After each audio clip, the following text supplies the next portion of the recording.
My name is Sharon, and today I want to talk to you about you're being abused, get out.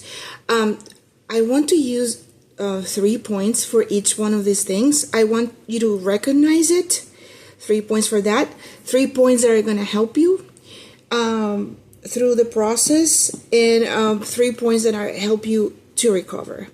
Okay, so first, I have been in abusive relationships since I was born because my mother was emotionally abusive, and we can talk a little bit about that. But when you are in a family that abuses you emotionally, you tend to get used to the control factor that somebody is always controlling you, and you cannot have freedom to be yourself.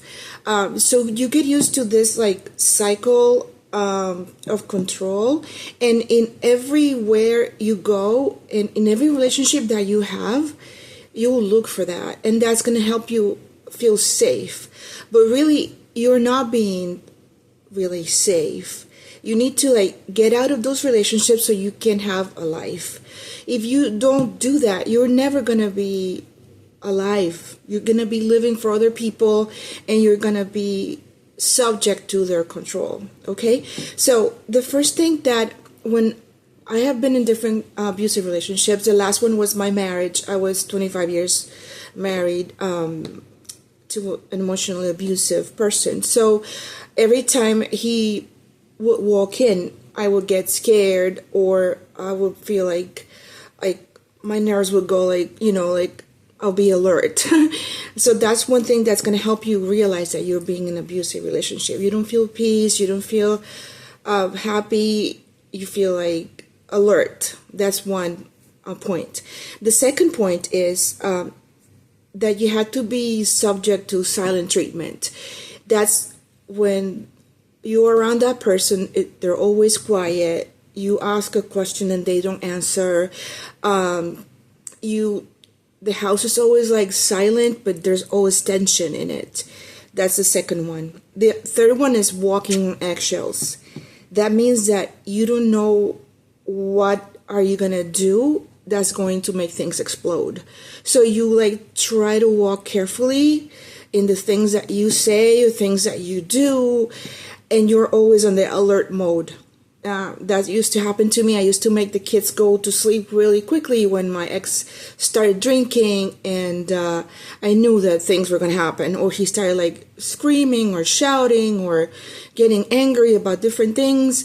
I knew that they had to be in bed soon, and I had to be in bed soon. So I just got everybody take a shower. Let's read stories. Let's go to bed quick, and I would do that too, so that would be a peaceful environment, but it was not really peaceful.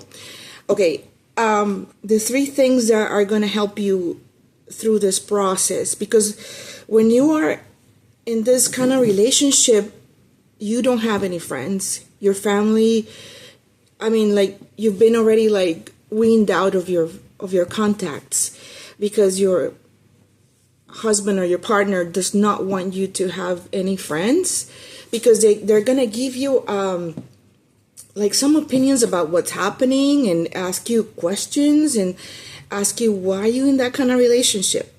So the abuser does not want you to know or have any contact with anybody. So you, at this point, you are isolated from everybody else. So you need to bring those people in again. You need to bring friends again and see the kind of environment that you're living at, so that they can tell you, listen, this is not normal. You need to get out.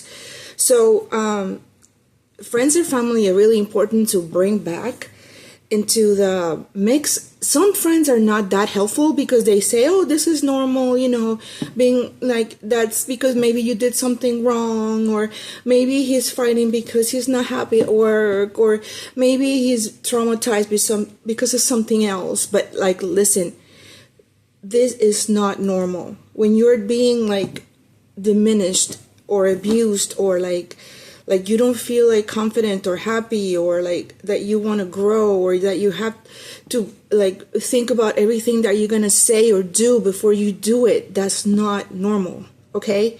So other things that I used to help me, I went to the library. I started to read like crazy different books. These books are for like narcissism abuse. I mean, not there. I was not in a narcissistic per se relationship. And this one is by Shahida Arabi. It's called Power: Surviving and Thriving After Narcissistic Abuse. It's a lot of the things that are here you can use for your relationship too. It's not like narcissistic per se. You could be in a narcissistic or an abusive relationship. Some of the things that are here are going to help you too. Okay. Also, this one was good too. Becoming the Narcissistic Nightmare is by Shahida Arabi too. So I know this comes out like backwards here, but anyway, I'm gonna write it in the comments in the description so you can have both of them. Okay, but like go to the library. There's a lot of different resources that you can use, books or like agencies for domestic abuse in your state. Look in your around your like region, like if there's any. Sometimes they provide counseling, and that's the third one that I'm going to tell you. You need to be talking to a therapist that knows about abusive relationships, okay? You need to talk to a therapist, a psychologist, a psychiatrist, even if you need to take some medications through the process, because this causes depression and anxiety. So you need to talk to people that are like knowledgeable in medicine to help you with these things and give you certain techniques. Okay. Third thing that I did, and the 3 points are, I started journaling and writing, and I know that my ex wanted to read everything that I wrote. He would like want to go through my Facebook. He wanted, like I was in a surgery.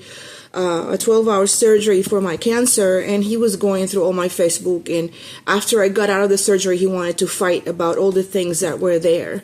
And I was talking to my friends. I was just trying to vent out to my friends there, like what I was going through, and he wanted to like read all that stuff. Okay, so like he read through my journal. So try to write your things, and if you want you can tear it apart and throw it away, but at least you need to like express your feelings and what you're feeling daily. So if somebody's like if it's like wanting to read your stuff, just like destroy it after, but at least you're like getting it out somehow.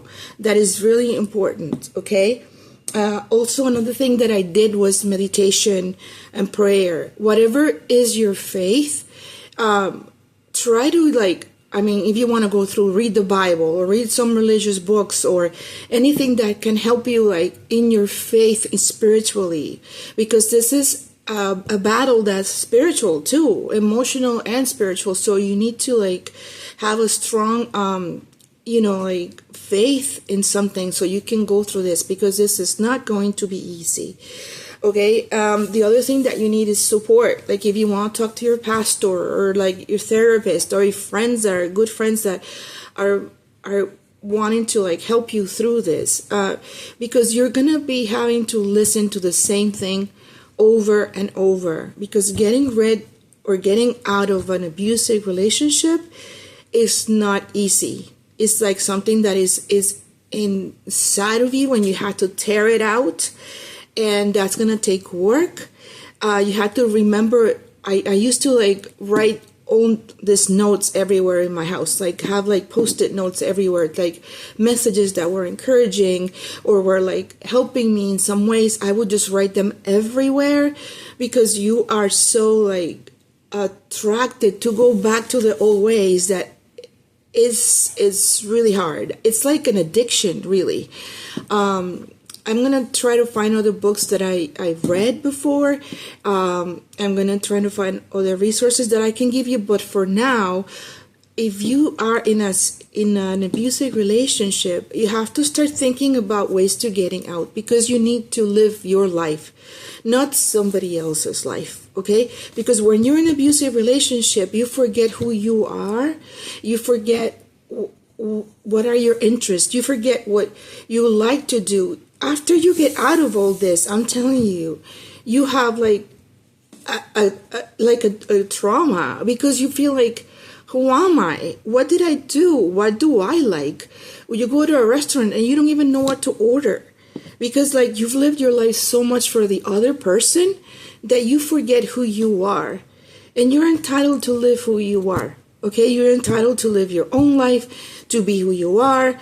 And like, I'm 62 right now. I'm grateful that at least I got out of it, and I can like try to like start discovering who I am. But if you're young and you have all your life in front of you, you can study whatever you like. You can pursue any interest that you like. You can start living your life, not somebody else's.